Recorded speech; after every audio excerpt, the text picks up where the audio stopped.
ఓం నమో భగవతే వాసుదేవాయ. వైశాఖ మహాపురాణం 27వ అధ్యాయం. నారాయణం నమస్కృత్య నరం చైవ నరోత్తమం దేవీం సరస్వతిం వ్యాసం తతో జయ ముదీరయాత్. కలిధర్మములు పితృముక్తి.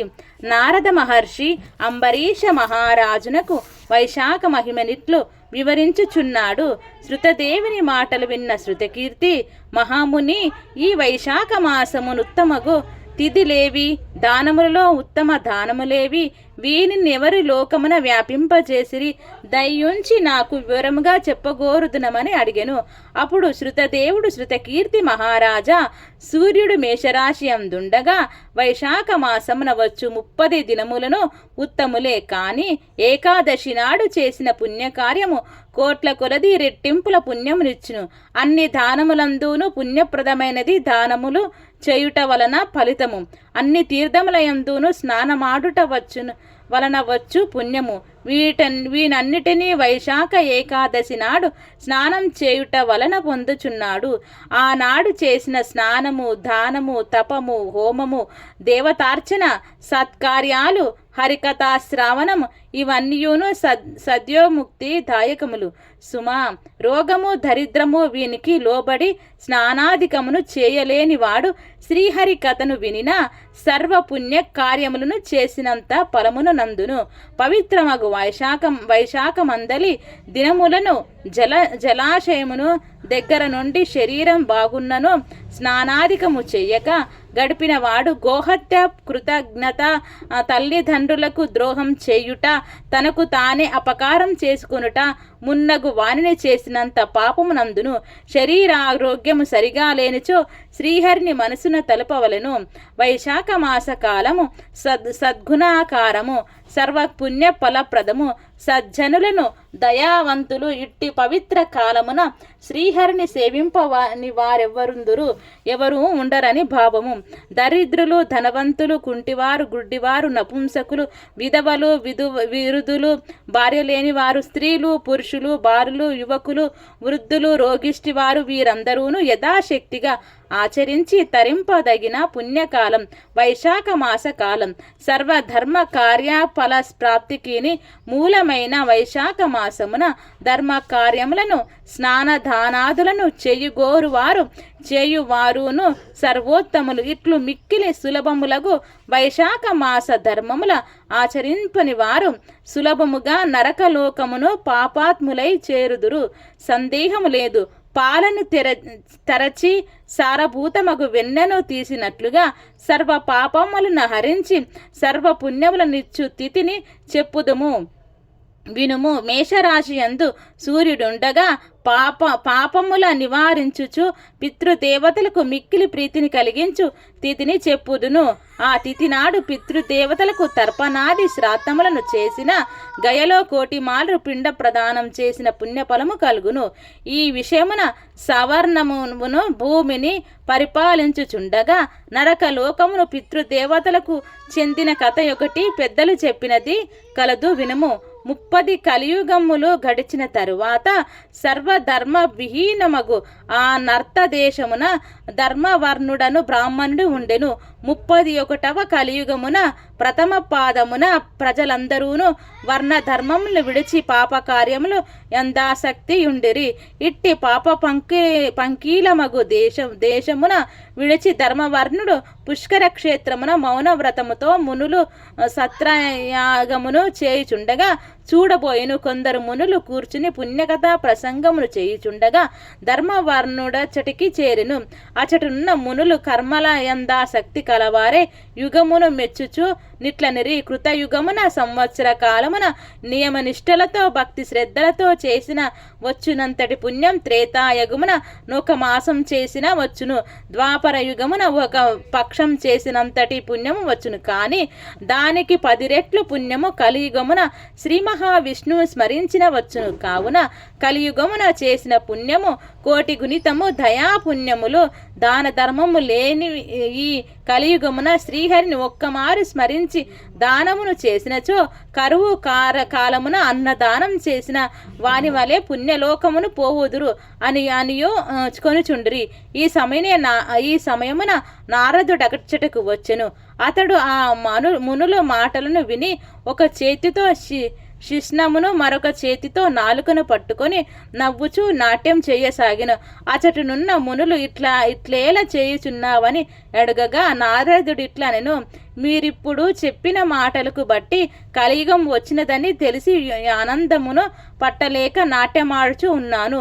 మనము అదృష్టవంతులం.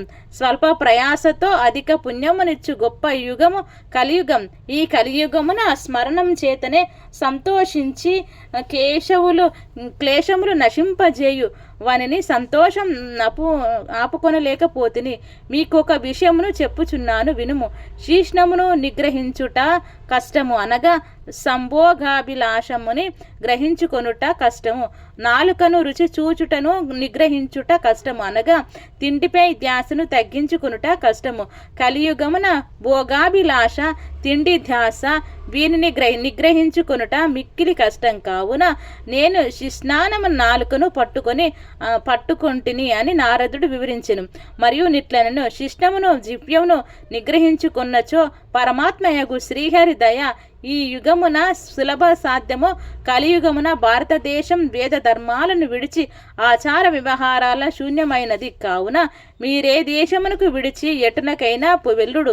నారదుని మాటలు విని యజ్ఞాంతముంతను వారందరూ తమకిష్టమైన ప్రదేశముకు వెళ్ళిరి. ధర్మవర్ణుడును భూమిని విడిచి మరి ఒక చోట నుండెను. కొంతకాలమైన తర్వాత వానికి భూలోకం ఎట్లున్నదో చూడవలననిపించెను.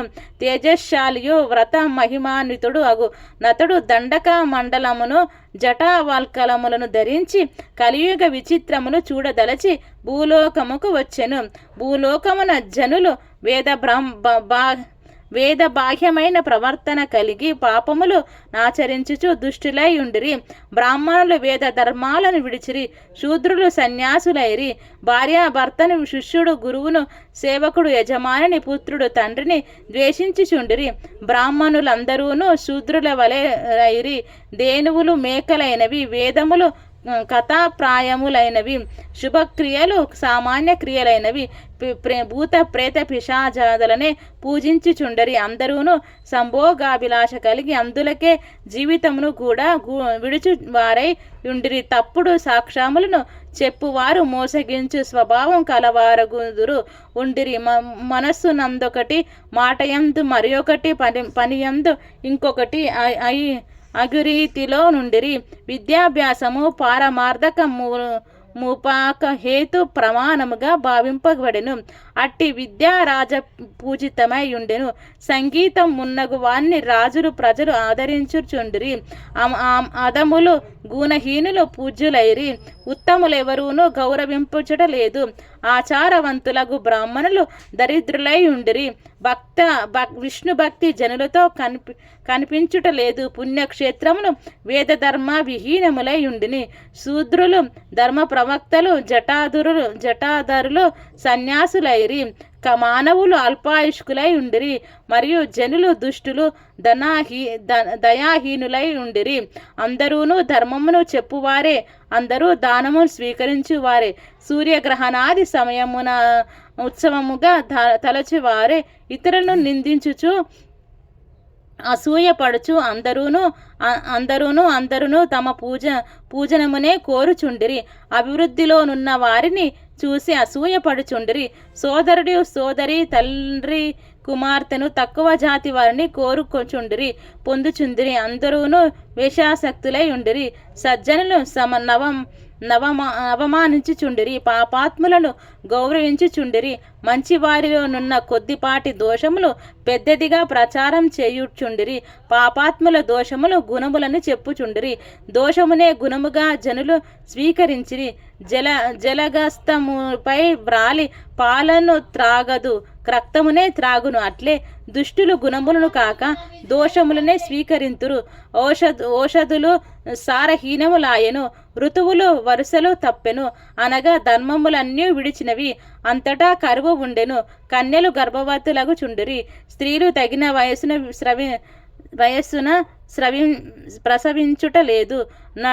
నటులు నర్తకులు వీరి యందు ప్రజలు ప్రేమనంది ఉందిరి. వేదాంత శాస్త్రాదుల యందు పండితులను సేవకులనుగా ధనవంతులు చూచుచుండిరి. విద్యావంతులకు బ్రాహ్మణులు ధర్మహీనులను సేవించి ఆశీర్వదించుచుండిరి. అవమానించిన ధనమానందుడు నీచులను ఆశీర్వదించిన దానిని ఫలముండదు కదా. వేదముల యందు చెప్పిన క్రియలకు శ్రాద్ధములను శ్రీహరి నామములను అందరూ విడిచిరి. శృంగారమున ఆసక్తి కలవారే అట్టి శృంగార కథలనే చదువుచుండరి. విష్ణు సేవ, శాస్త్రాచర్చ, యాగ దీక్ష, కొద్దిపాటి వివేకం, తీర్థయాత్ర, దాన ధర్మములు కలియుగమున నెచ్చటనును లేవు. ఇది మిక్కిలి చిత్రముగా నుండెను. ధర్మవర్ణుడు భూలోకముననున్న కలియుగ విధానమును చూసి మిక్కిలి భయపడెను. పాపమును చేయుట వలన వంశనాశమును గమనించి మరి ఒక ద్వీపమునకు పోయెను. అన్ని ద్వీపములు చూసి పితృలోకమును చూడబోయెను. అచటనున్న వారు కష్టతరములగు పనులను చేయుచు మిక్కిలి శ్రమపడుచుండిరి, కింద పడి ఏడ్చుచుండిరి. చీకటి గల నూలిలో పడి గడ్డి పరకను పట్టుకొని నూతిలో పడకుండా వేలాడుచుండిరి. వారికి కింద భయంకరమగు చీకటి ఉండెను. ఇంతకన్నా భయంకర విషయమును చూసెను. ఒక ఎలుక పితృదేవతలు పట్టుకొని వేలాడుచున్న గడ్డి పరకను 3 వంతలు కొరికి వేసెను. గడ్డి పరకను పట్టుకుని వ్రేలాడు పితృదేవతలు కిందనున్న భయంకరమగు అగాధమును చూసి పైన ఎలుక గడ్డిని కొరికి వేయుటను చూసి దీనులై దుఃఖించుచుండిరి. ధర్మవర్ణుడును దీనులై ఉన్న వారిని చూసి జాలిపడి మీరీ నూతి యందు ఎట్లు పడిరి, ఎట్టి కర్మను చేయుటచే మీకిట్టి పరిస్థితి కలిగెను. మీరు ఏ వంశం వారు?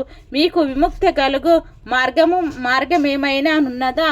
నాకు చెప్పుడు, చేతనగు సాయమును చేయుదును అని అడిగెను. అప్పుడు వారు, ఓయి మేము శ్రీవత్స గోత్రీయులం, భూలోకమున మా వంశమున సంతానం లేదు, అందువలన పిండములు శ్రాద్ధములు లేక దీనులమై బాధపడుచున్నాము. మేము చేసిన పాపములచే మా వంశము సంతానం లేక ఉన్నది, మాకు పిండం నిచ్చువారు లేరు, వంశం క్షీణించినది. ఇట్టి దురదృష్టవంతులమైన మాకు ఈ చీకటి కూపం పడక తప్పదు. మా వంశమున ధర్మవర్ణుడని కీర్తిశాలి ఒకడే కలడు. అతడు విరక్తిచే వివాహమును చేసుకొనక ఒంటరిగా తిరుగుచున్నాడు. ఈ మిగిలిన గడ్డి పరకను చూసితివా? మా వంశమున నతడొక్కడే మిగులుట వలన నిచ్చట ఇది ఒకటే మిగిలినది. మేమును దీనిని పట్టుకొని వ్రేలాడుచున్నాము. మా వంశము వాడైన ధర్మవర్ణుడొకడే మిగిలెను. దానికి ప్రతీకగా పితృలోకముననున్న మాకును ఈ గడ్డి పరక ఒకటే మిగిలినది. అతడు వివాహం చేసుకొనక పోవుటచే సంతానం లేకపోవుట వలన ఈ గడ్డికి అంకురము లేదు. ఈ ఎలక ఈ గడ్డిని ప్రతి దినము తినుచున్నది. ఆ ధర్మవర్ణుడు మరణించినను తర్వాత నీ ఎలుక మిగిలిన ఈ గడ్డి ముక్కను తినివేను. అప్పుడు మేము అగాధము భయంకరమగు కూపమున పడుదుము. ఈ కూపం దాటరానది, చీకటితో నిండినది. కావున నాయన భూలోకమునకు పోయి మా ధర్మవర్ణి వద్దకు పోయి మా దైన్యమును వివరింపుము. మేము వాని దయకేదురు చూచుచున్నామని చెప్పెను. వివాహమాడుట కంగీకరింపజేయుము. నీ పితృదేవతల నరకమున చీకటి కూపమున పడి ఉన్నారు. బలవంతమైన ఎలుక మిగిలిన ఒక గడ్డి పరకను కోరుకుచున్నది. ఆ ఎలుకయే కాలము. ఇప్పటికీ ఈ గడ్డిలో 3 వంతలు పోయినది, 1 వంతు మిగిలినది. ఆ మిగిలినది నీవే. నీ ఆయువును గతించుచున్నది. నీవు ఉపేక్షించు మా వలనే నీవును మరణించిన తర్వాత నిట్లే మాతో పాటు ఎందుపగడవు. కావున గృహస్థ జీవితం నవలింబించి సంతతిని పొంది వంశవృద్ధిని చేసి మమ్ము నూతిలో పడకుండా రక్షింపుమని చెప్పుము. పుత్రులెక్కువ మందిని పొందవలెను. వారిలో నొకడైనను గయకు పోయి పిండ ప్రదానం చేయును. అశ్వమేధ యాగమును చేయవచ్చును. ఆయా మాస వ్రత విధానమును మాకు దానం శ్రాద్ధము మున్నగును చేయవచ్చును. ఇందువలన మాకు నరక విముక్తియు పుణ్యలోక ప్రాప్తియు కలుగున అవకాశం ఉన్నది. మా వంశమున వారిలో నెవడైనా పాపనాశినియగు విష్ణు కథను విన్నను చెప్పినను మాకు ఉత్తమ గతులు కలగవచ్చును. తండ్రి పాపివైనను పుత్రుడుత్తముడు భక్తుడైనచో వారి తండ్రియు తరించును. దయా ధర్మ విహీనుడగు పుత్రులెక్కువ మందియున్న ప్రయోజనమేమి? శ్రీహరిని అర్చింపని పుత్రులెంతమంది ఉన్ననేమి? పుత్రహీనుడగు వానికి ఉత్తమ గతులు కలుగవు. కావున సద్గుణశాలియగు పుత్రుని పొందవలెను. మాయి బాధను ఈ మాటలను వానికి వరముగా చెప్పుము. గృహస్థ జీవితము స్వీకరింపుమని చెప్పుము. మంచి సంతానమును పొందుమనుము అని పలికెను. ధర్మవర్ణుడును పితృదేవతల మాటలు విని ఆశ్చర్యమును దుఃఖమును పొందిన వాడై ఇట్లు పలికెను. మీ వంశమున మిగిలిన ధర్మవరుడను నేనే. వివాహం చేసుకొనరాదని పనికి మాలిన పట్టుదల కలిగి మిమ్మిట్లు బాధ పెట్టినట్లు చేసిన వాడు నేనే. పూర్వము సత్రయాగం జరిగినప్పుడు నారద మహర్షి మానవులకు కలియుగమున గుహ్యావయములు నాలుక అదుపులో నుండవు, విష్ణు భక్తి ఉండదని చెప్పెను. మాటలను బట్టి నేను గుహ్యావయవం అదుపులో నుండుటకై వివాహమును మానితిని. కలియుగమున పాప భూయిష్టములగు జనుల సాంగత్యం ఇష్టము లేక ద్వీపాంతరమున వసించుచుంటిని. ఇప్పటికీ కలియుగము 3 పాదములు గడిచినవి. 4వ పాదమున కూడా చాలా వరకు గడిచినది. నేను నీ బాధ నెరుగుదును. మిమ్మిట్లు బాధలకు గురి చేసిన నా జన్మ వ్యర్థము. మీ కులమున పుట్టి మీకు తీర్చవలసిన రుణమును తీర్చలేకపోతిని. విష్ణువును పితృదేవతలను ఋషులను పూజింపవని వాని జన్మ వృత్తి వ్యర్థము. వాని యునికి భూమికే భారము. నేను మీ యాజ్ఞను పాటించి వివాహమాడుదును. కలి బాధ కలగకుండు సంసార బాధలు లేకుండా మీ పుత్రుడనై నేను మీకు చేయవలసిన కార్యములు ఆజ్ఞాపింపుడని ప్రార్థించెను. ధర్మవర్ణుని పితృదేవతలు వాని మాటలు విని కొంత యూరటను పొంది, నాయన నీ పితృదేవతల పరిస్థితిని చూచితివి కదా. సంతానం లేకపోవుటచే గడ్డి పరకను పట్టుకొని ఇట్లు వ్రేలాడుచున్నాము చూచితివి కదా. విష్ణు కథలయంద ఆసక్తి స్మరణం సదాచార సంపన్నత కలవారిని కడిపీడించువాడు శ్రీహరి స్వరూపమగు సాలగ్రామ శిలా గాని భారతం గాని ఇంటి యందున్నచో కలి వారిని బాధింపడు. వైశాఖ వ్రతం, మాఘ స్నాన వ్రతము, కార్తీక దీపారాధనం పాటించు వారికి కలి విడుచును. ప్రతి దినము పాపహరము ముక్తిప్రదములగు శ్రీహరి కథను విన్నచో కలి వారిని పీడింపడు. వైశ్వదేవము తులసి గోవు ఉన్న ఇంటిని కలి బాధింపడు. ఇట్టివి లేని చోట నుండుకుము నాయన, త్వరగా భూలోకమునకు పొమ్ము. ప్రస్తుతం వైశాఖ మాసము గడుచుచున్నది. సూర్యుడు అందరికీ ఉపకారం చేయవలనని మేషరాశి అందున్నాడు. ఈ నెలలోనే 30 దినములను పుణ్యప్రదములే. ప్రతి తిథియందు చేసిన పుణ్యము అత్యధిక ఫలమునిచ్చును. చైత్ర బహుళ అమావాస్య మానవులకు ముక్తినిచ్చునది. పితృదేవతలకు ప్రియమైనది ముక్తిని ఇచ్చినది. ఆనాటి పితృదేవతలకు శ్రాద్ధము చేయవలెను.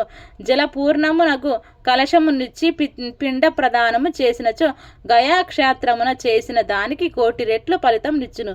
చైత్ర అమావాస్య నాడు శక్తి లేనిచో కూరతోనైనను శ్రాద్ధం చేయవచ్చును.